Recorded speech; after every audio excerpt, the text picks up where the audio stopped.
Nós vamos estar falando sobre grata memória.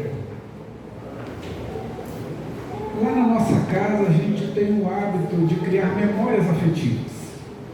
E eu creio que na sua casa, na sua vida, elas são criadas, se você queira ou não. Curioso assim, eu e Jô, nós fizemos este mês 22 anos de casado.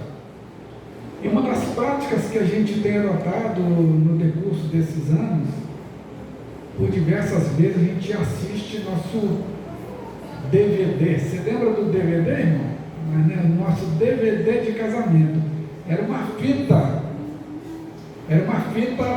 daquela de vídeo. Aí a gente conseguiu converter para um DVD. Estamos tentando salvar o DVD agora, tá? Mas, e a gente assiste, é gostoso a gente relembrar o dia do nosso casamento. Confesso, irmãos, que no início foi complicado explicar às meninas por que elas não estavam no casamento, né? Por que elas não foram ao casamento do papai e da mamãe. Uma outra prática que a gente tem adotado sempre é todo lugar onde a gente passa, onde a gente viaja, a gente traz um imã de geladeira. E aquele imã de geladeira lá, e a Jo traz uma caneca, né? A Jo é apaixonada com caneca.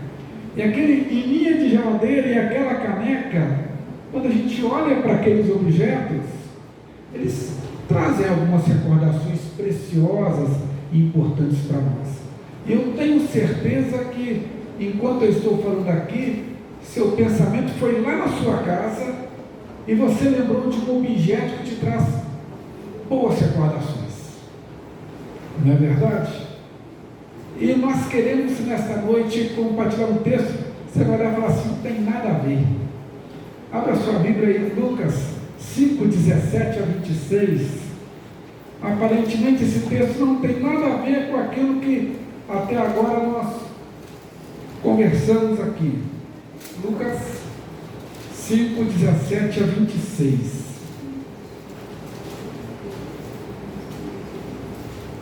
Mesmo sentado assim como você se encontra, eu só quero te pedir, irmão, presta atenção no texto, presta atenção nos próximos momentos. Às vezes um texto, por mais que a gente já tenha lido muitas vezes, cada vez que a gente lê, ele tem algo novo a nos ensinar. Diz assim, amém? Lucas 5, 17 a 26. Ora, aconteceu que num daqueles dias estava ele ensinando, e achavam-se ali sentados fariseus e mestres da lei, vindos de todas as aldeias da Galileia, da Judeia e de Jerusalém. E o poder do Senhor estava com ele para curar. Vieram então os homens trazendo em um leito um paralítico, e procuravam introduzi-lo e pô-lo diante de Jesus. E não achando por onde introduzi-lo por causa da multidão, subindo ao telhado, o desceram no leito, porém entre os ladrilhos, para o meio diante de Jesus. Vendo-lhes a fé, Jesus disse ao paralítico: homem, estão perdoados os teus pecados. E os escribas e fariseus questionavam, dizendo: quem é este que diz blasfêmias? Quem pode perdoar pecados senão Deus? Jesus, porém, conhecendo-lhes os pensamentos, disse-lhes: que arrazoais em vosso coração? Qual é mais fácil dizer: estão perdoados os teus pecados, ou levanta-te e anda? Mas para que saibais que o Filho do Homem tem sobre a terra autoridade para perdoar pecados, disse ao paralítico: eu te ordeno, levanta-te, toma o teu leito e vai para casa. Eu te ordeno, levanta-te, toma o teu leito e vai para casa. Imediatamente se levantou diante deles e, tomando o leito em que permanecera deitado, voltou para casa glorificando a Deus. Repetindo, imediatamente se levantou diante deles e, tomando o leito em que permanecera deitado, voltou para casa glorificando a Deus. Todos ficaram atônitos, davam glória a Deus e, possuídos de temor, diziam: hoje vimos prodígios. Amém? Amém. Vamos orar? Pai, obrigado pela tua palavra. Deus, a tua palavra é tão maravilhosa, a tua palavra é tão rica, e nesta noite nós te damos graças mais uma vez por esta palavra. E Espírito Santo, traga a nós entendimento, clareza, compreensão daquilo que tu tens a nos dizer e já temos falado nesta noite. Abra os nossos olhos, abra os nossos ouvidos e dá-nos um coração também aberto e inclinado a colocar em prática tudo que vamos ouvir nesta noite. Paizinho, tudo que é contra a tua palavra, todo espírito de distração, de confusão, nós repreendemos em nome de Jesus, para que somente a tua palavra ocupe o lugar central nas nossas vidas nos próximos momentos. Oramos em nome de Jesus. Amém. Glória a Deus. Deixe sua Bíblia aberta e a gente vai conversando sobre o texto. O texto inicia dizendo, o título do texto é A Cura de um Paralítico em Cafarnaum. Curiosamente, se você pegar tanto Mateus quanto Marcos narram esse mesmo episódio, e Cafarnaum era a base de Jesus. Mateus 4,13, ou 4,31 diz que Jesus, após ser tentado, ele volta, ele inicia seu ministério, ele fixa residência em Cafarnaum. Marcos é mais enfático quando narra esse texto, e ele fala que Jesus estava em casa. Então as pessoas já estavam habituadas que aquela casa ali era a casa de Jesus. Continuando o texto ainda nos relata nessa noite, lá no versículo 18, que vieram alguns homens trazendo um paralítico. Marcos vai falar na sua versão, eram 4 homens, um segurando de cada lado da cama, e trouxeram aquele paralítico e colocaram ele perante Jesus. Não tinha como entrar pela porta, não tinha jeito nem pela janela, subiram ao telhado. Segundo os estudiosos, as casas eram planas naquela região. Aí dá para a gente entender que foi facilitada a vida deles um pouquinho. E eles desceram o paralítico frente a Jesus. E aí começam, irmãos, algumas encrencas. A primeira delas, Jesus, vendo-lhes a fé, disse ao paralítico: homens, estão perdoados os teus pecados. E os escribas: não pode. Quem é esse que perdoa o pecado? Quem pode perdoar o pecado é somente Deus. E Jesus, para demonstrar a sua autoridade, e aqui cabe a nós uma coisa, um ensinamento muito precioso, muito mais do que o físico, muito mais do que uma bênção terrena. O Senhor quer curar a alma e quer dar uma bênção eterna. Amém? Irmãos, tudo aqui nessa terra, tudo aqui é transitório, é passageiro. E nós precisamos entender algumas coisas. O maior milagre que Jesus faz e fez não é ressuscitar Lázaro, nós já falamos isso, mas isso tem que ficar bem claro na nossa mente. Não é ressuscitar Lázaro, não é levantar um paralítico, não é curar um enfermo. O maior milagre que Jesus faz é a vida eterna. Porque Lázaro tornou a morrer, o paralítico que foi curado morreu, o enfermo que foi curado morreu. E o que faz diferença então é a vida eterna. E Jesus agora vira para aquele homem e fala assim: então, para que você saiba que o Filho do Homem tem autoridade para perdoar os pecados? E lá no 23 ele fala: qual é mais fácil dizer? Estão perdoados os teus pecados, ou levanta-te e anda? E ele diz no 24: mas para que saibais que o Filho do Homem tem sobre a terra a autoridade para perdoar pecados, diz ao paralítico: eu te ordeno, levanta-te, toma o teu leito e vai para casa. Irmãos, e aqui eu queria fazer uma reflexão com os irmãos. Por que Jesus mandou aquele homem levantar e tomar o leito e ir para casa?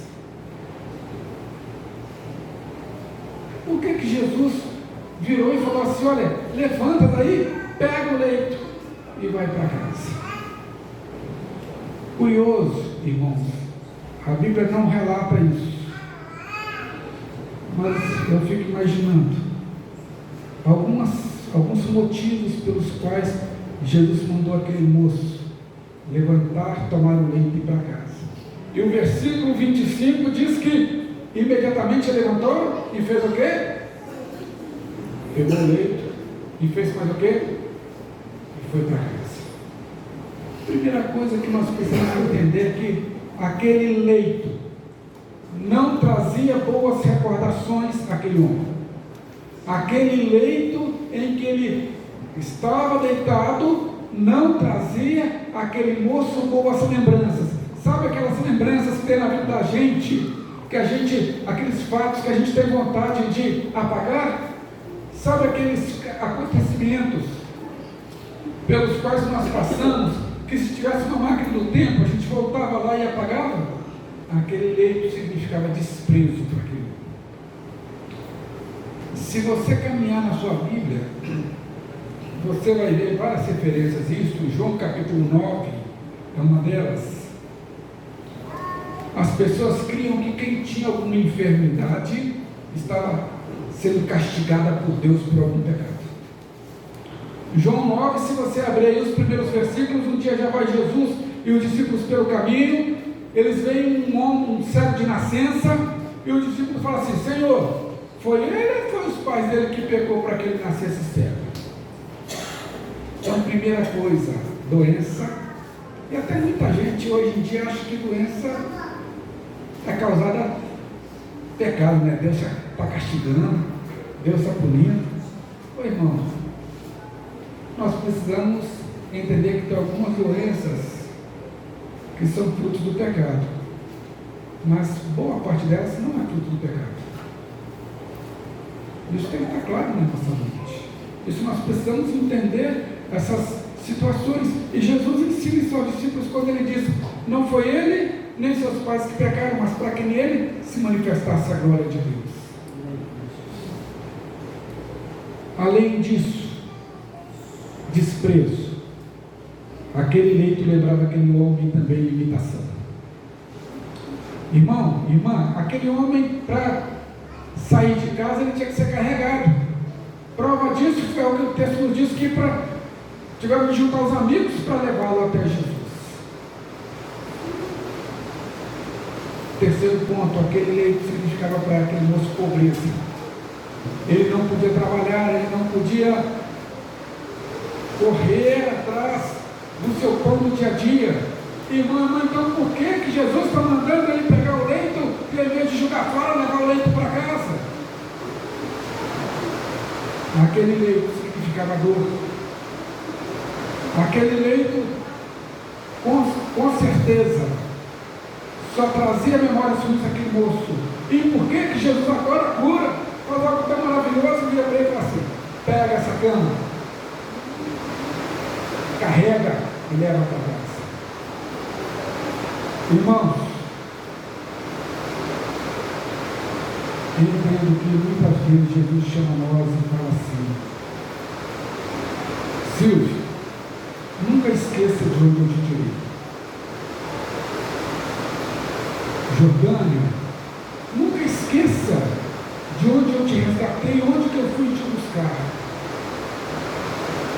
Sabe, meu irmão, muitas vezes, querendo ou não, podemos ser ingratos com Deus. E Deus nessa noite está dizendo a nós o seguinte: nunca esqueça da misericórdia que eu tive de você. Nunca esqueça o quanto eu te amei. Nunca esqueça onde eu fui te resgatar. Nunca esqueça quem você era. Nunca esqueça que eu te estendi a mão.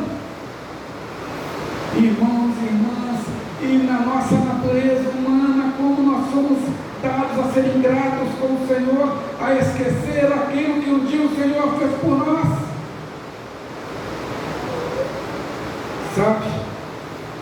Um dia o Senhor nos salvou. João 3,16 diz que Deus amou o mundo de tal maneira que deu o seu Filho unigênito para que todo aquele que nele crê não pereça, mas tenha uma vida eterna. Deus nos deu uma nova vida. Amém? 2 Coríntios 5,17 diz que se alguém está em Cristo, é nova criatura. As coisas antigas passaram, esses se fizeram novas.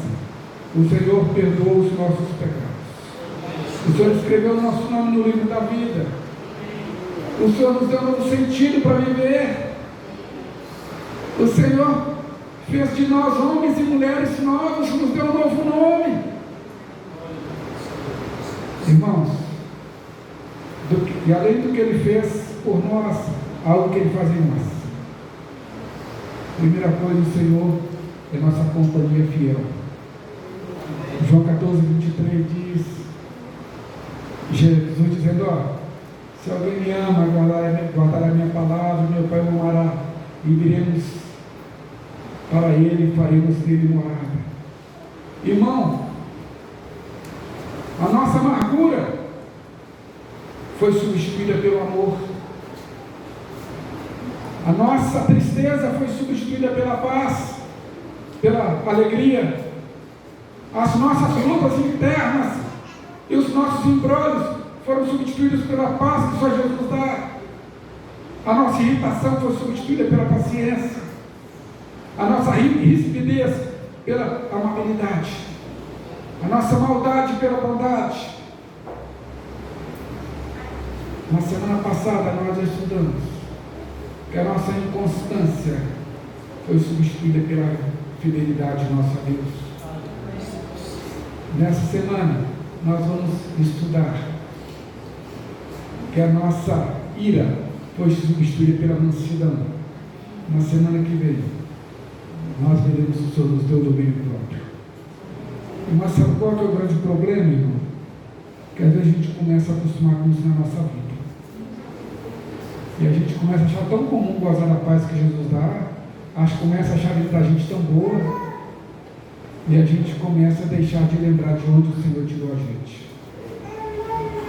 E a gente começa a deixar de lado e baixar a guarda naquilo que o Senhor fez em nossa vida. E nesta noite o Senhor quer nos trazer à memória tudo aquilo que Ele fez por nós. Nessa noite, assim como aquele homem, aquele dia, o Senhor falou, leva seu leito para a sua casa. E toda vez que você olhar para esse leito, lembra do que te aconteceu. Toda vez que você olhar para esse leito, lembra do que eu te fiz. Lembra do quanto eu te amei e te resgatei. Romanos 8:32 diz que aquele que não poupou o seu próprio filho, antes por todos nós o entregou, porventura não nos dará graciosamente com ele todas as coisas? E sabe qual o outro motivo pelo qual o Senhor pediu aquele moço para que levasse aquele leito para casa? Aquele moço só pôde chegar até Jesus porque pessoas carregaram o seu leito. Versículo 20. Se você abrir sua Bíblia aí, você vai ver uma palavrinha lá muito legal. Vendo-lhes a fé. Era a fé de quem que Jesus estava vendo? A palavra aí está no plural. Vendo-lhes a fé. Meu irmão, minha irmã, o Senhor nesta noite me chama e te chama para a gente olhar para o leito de onde Ele nos tirou, para que a gente tenha misericórdia e amor por aqueles que estão no leito e por aqueles que não podem se achegar sozinhos pelas próprias pernas, pelo próprio andar até Jesus. O Senhor nesta noite nos chama para que a gente possa ajudar a outras pessoas a se livrarem de seus leitos. Sabe, tem uma frase que fala do cristão 3S. Você já ouviu sobre o cristão 3S? Cristão 3S. É aquele salvo, sentado e satisfeito.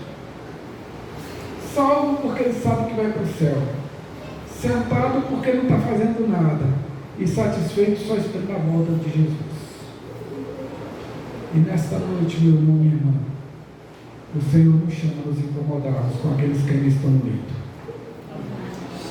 O Senhor nos chama a olhar para o nosso leito, de onde Ele nos tirou. E que a memória do que Ele fez na nossa vida nos impulsiona a ir e ajudar aqueles que estão em seus leitos a chegar até Jesus. Como é que eu ajudo alguém que está no leito? Primeira coisa, irmão, é orar. É orando por essa pessoa. Sabe, às vezes eu fico muito triste quando alguém fala assim: rapaz, você não sabe o problema que a pessoa me contou. Peraí, você já orou pelo problema? Não, eu vim falar para você. Não, você não tem que falar problema do outro para mim. Primeira coisa, você soube uma dificuldade, ora por aquela situação. Irmão, irmã, deixa eu te falar uma coisa. Muitas vezes quem não conhece Jesus vai vir atrás de você, vai vir atrás de mim em busca de socorro.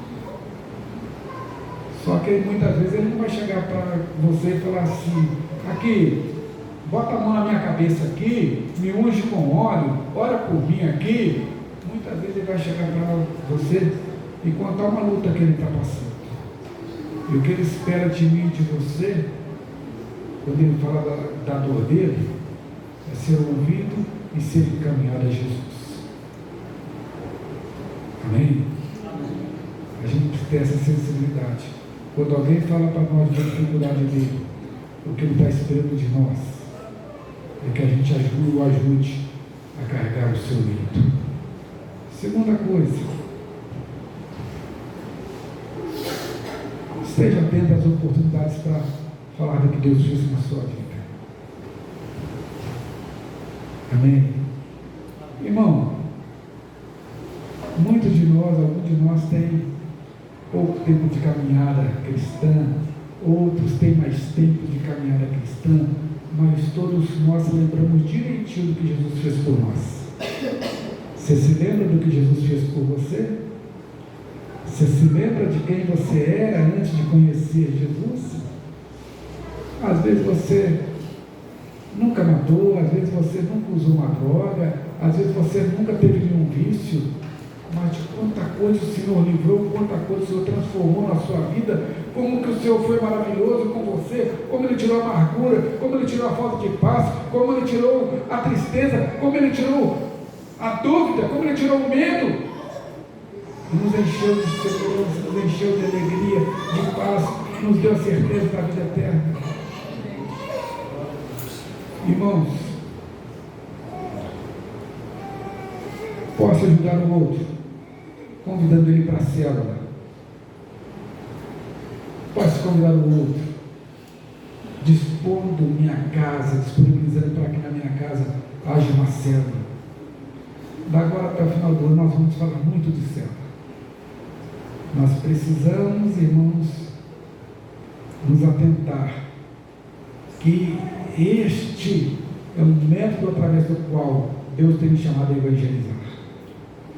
Nós precisamos nos atentar que é um meio através do qual nós podemos convidar pessoas a estarem em um ambiente em que serão alcançadas pelo poder de Deus e transformadas após o encontro com Jesus.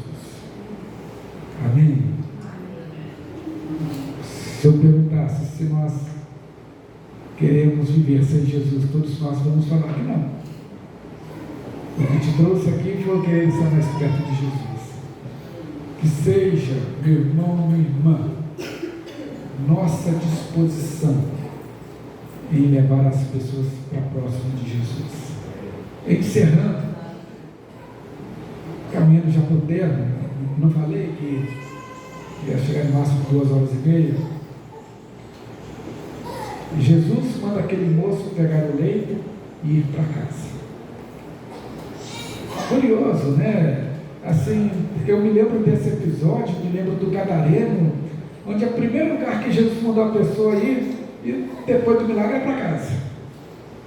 Por que para casa? Né? Toma um livro, lembra tudo que eu fiz por você, e vai para a sua casa. Os primeiros que precisam saber do nosso encontro com Jesus são de nossa casa. Nossa casa, meu irmão, minha irmã, a cada dia precisa ser um local de milagre e oração, um espaço onde o Espírito Santo habita, onde Jesus tem prazer em ficar. A minha casa e a sua, a cada dia precisamos ser reconhecidos como servos do Senhor, de forma que as pessoas, os vizinhos nossos, possam dizer: ó, eu vou lá orar com fulano, para o fulano orar por mim, porque a coisa está pegando. Eu vou lá para essa pessoa orar pela minha vida, pela minha casa aqui, porque está difícil. Mas eu sei que ali naquela casa mora alguém que conhece Jesus. Porque eu sei que ali naquela casa mora alguém que pode me ajudar neste momento. Que Deus nos abençoe profundamente nesta noite.